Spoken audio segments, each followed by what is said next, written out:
नमस्कार मित्रों, स्वागत है आपका हमारे YouTube चैनल वासुदेव कोट्स में। आज की वीडियो में हम आपको भगवान और भक्त की कहानी के माध्यम से बताएंगे कि अगर भगवान पर आपका विश्वास है तो वो अपने भक्तों को हर परेशानी में सहायता करते हैं। तो कहानी शुरू होती है कि एक राजा ने भगवान का एक सुंदर मंदिर बनवाया और उसमें एक पुजारी को पूजा करने के लिए रखा। काफी समय बीत गया, राजा की भी उम्र हो गई थी और पुजारी की भी उम्र हो चली थी।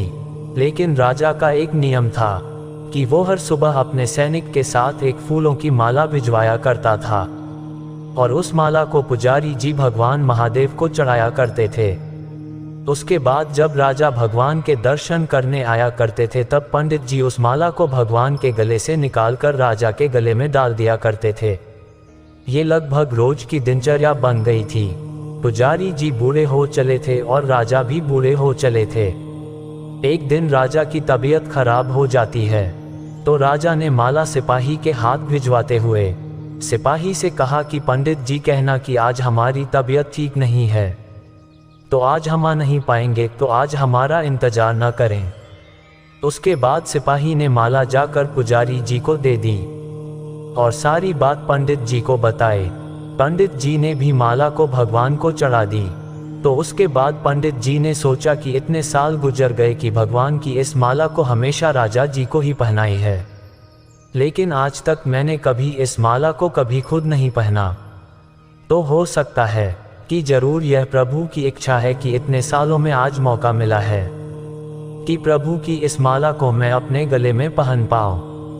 तो ये तो परंपरा ही थी कि प्रभु की वह माला तो निकलती ही थी। तो इस बार पंडित जी ने वह माला अपने गले में डाल ली। लेकिन तभी सिपाही दौड़ते हुए आया और बोला कि महाराज को वहाँ कुछ ठीक नहीं लग रहा है, तो राजा साहब मंदिर की तरह ही आ रहे हैं, आप तैयारी करना शुरू कीजिए। राजा को लगा कि इतने सालों से बनी हुई परंपरा कहीं टूट न जाए, इसीलिए वह मंदिर की ओर आने लगे। जैसे ही पंडित जी ने ये सुना, उन्होंने तुरंत माला गले से निकल और भगवान को पहना दी। घबराहट में पंडित जी समझ नहीं पाए कि उन्होंने क्या गलती कर दी है। पंडित जी को लगा कि अगर राजा को पता चला तो वह उसे दंड दे देंगे। अब राजा आए तो रोज की तरह पंडित जी ने माला भगवान के गले से उतारी और राजा को पहना दी। लेकिन राजा की नजर माला पर पड़ी, उसमें एक सफेद बाल था। राजा को बात समझ आ गई कि ये सफेद बाल पुजारी का है। राजा ने पुजारी से पूछा कि क्या इस माला को आपने पहना था? ये सफेद बाल कहाँ से आया? तो पंडित जी डर गए और डर के मारे बोल दिया कि यह सफेद बाल तो भगवान का है। राजा को गुस्सा आ गया कि एक तो पंडित छल कर रहे हैं और ऊपर से झूठ बोल रहे हैं। राजा ने थोड़ा गुस्से में आकर पूछा कि भगवान के कब से सफेद बाल हो गए?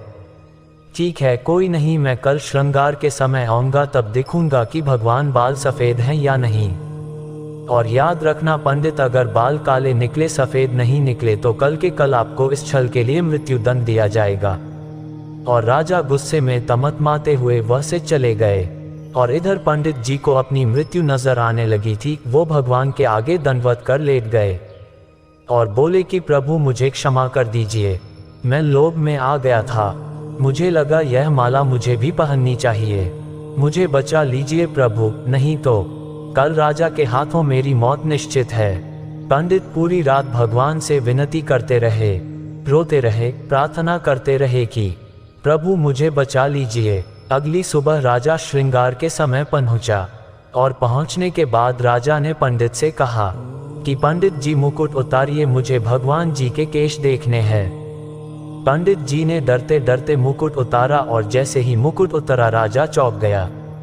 भगवान की मूर्ति के बाल सफेद थे, लेकिन राजा को लगा कहीं ऐसा तो नहीं कि पुजारी फिर कोई छल कर रहा है, कहीं इसने अपने जान बचाने के लिए बाल रंगवा तो नहीं दिए। तो बाल की जांच करने के लिए वो बाल तोड़ने लगे और जैसे ही राजा ने बाल तोड़े, मूर्ति में से खून बहने लगा। राजा ये देखकर भगवान के चरणों में गिर गए, क्षमा मांगने लगे कि क्षमा कर दो भगवान, मुझसे बहुत बड़ा पाप हो गया, मैं शक में इतना अंधा हो गया कि मैं सही गलत भी भूल गया। तभी मूर्ति में से आवाज आई कि राजा तुमने मुझे सिर्फ मूर्ति माना, इसीलिए मैं आज से तुम्हारे लिए सिर्फ मूर्ति हूँ। लेकिन इस पुजारी ने मुझ में साक्षात भगवान देखा, इसीलिए उसकी जान बचाने के लिए मुझे अपने बालों को सफ़ेद करना पड़ा। खून की धारा बहनी पड़ी ताकि तुम्हें समझा पाऊं। और उसके बाद राजा को अपनी गलती पर पछतावा हुआ, लेकिन अब कुछ नहीं हो सकता था। इसीलिए तो कहते हैं कि अगर मानो तो पत्थर में भी भगवान है, नहीं तो साक्षात आपके सामने भगवान आ भी जाए तब भी आप उनसे उनकी सत्यता मांगेंगे। अगर आप सच में भगवान को देखना चाहते हैं तो आपके सिर्फ भाव होने चाहिए। ऊपर वाले पर बिना किसी शर्त के विश्वास रखो और अपने कर्म को निरंतर करते रहो। ऊपर वाला आपको उसका फल अवश्य देगा। तो उम्मीद है आपको ये कहानी पसंद आई होगी। तो आपको क्या लगता है, जो राजा ने किया क्या वह सही था? क्या एक राजा होने के नाते उसके पास सत्य की पहचान करने का कोई और रास्ता भी था? हमें कमेंट करके ज़रूर बताइएगा। तो आज की ये वीडियो यही समाप्त होती है। मिलते हैं आपसे अगली वीडियो में। तब तक के लिए हर हर महादेव मित्रों।